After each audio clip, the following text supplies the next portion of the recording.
Alright guys, today I'm going to be showing you how to boot backup games on your Sega Saturn Model 2. One thing you need to know, the differences between a Sega Saturn Model 1 and a Model 2. Okay. Easiest notice is that the Sega Saturn Model 2's buttons are circular. They're not oval like the Model 1's. Okay? They're circular. They also do not have a bunch of bumps and indentions here in the back, which I've seen in pictures. I haven't actually played with the Model 1. Shame on me, I know. I only have my Saturn for a few months now. And that doesn't really matter. Just look for the buttons, okay? Now, before you can do anything, before we can try and perform a Sega Saturn disc swap, you need a legit game. You do not need Virtua Cop. You just need a legit game. Preferably one of your region. That way it'll actually work. Unless you have other ways of bypassing region codes. Also, you need, before you can do any kind of swaps, you need to have already modified your Sega Saturn Model 2 by opening it up, taking off a bunch of screws on the bottom, and removing or taping down a small lever inside the Model 2 back here in this area. And what that lever does is that's what enables the disc to spin while the tray is open. See that again? Watch. Disc, tray, open, disc spinning.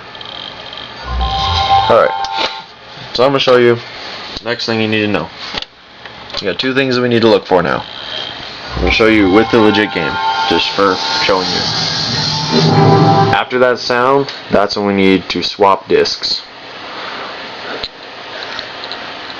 At this screen is when you need to reset the console. So I'm going to show you how to do it.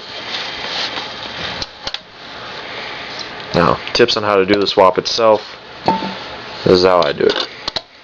There's a little indentation here between the plastic of the case, of the outside of the case, and the inside of the case. Right here in this little indentation inside of the case. That's where I rest my thumb, which has easy access to tapping against the disc to slow it down. I also hold my other finger on the spindle. When you're stopping the disc, use your thumb.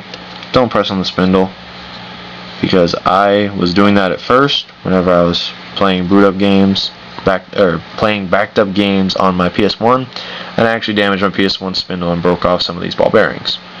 So don't do that. Stop it with your thumb. Okay, so here's what we're going to do.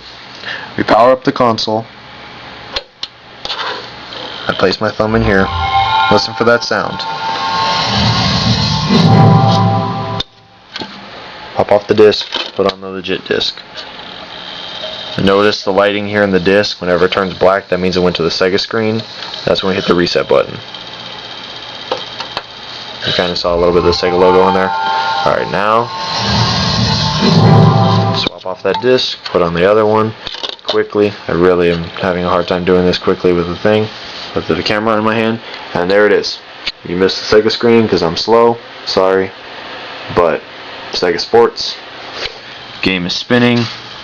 Legit game chilling out here. Very nicely.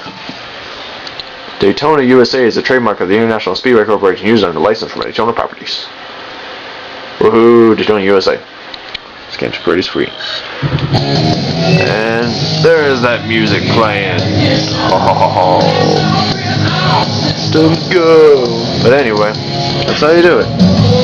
As I said before, if you guys want to know how it is that you can make it so that the disc can spin while the lid is open, if I get a bunch of comments or whatever, people asking for me to show a video on how to tape it down, I will show you what it is you're looking for and how to do it. So, in the meantime, thanks for watching the video. Hopefully I'll send you more. Sorry it went on kind of long and having problems with getting my first videos. So, thank you very much for watching. See you soon.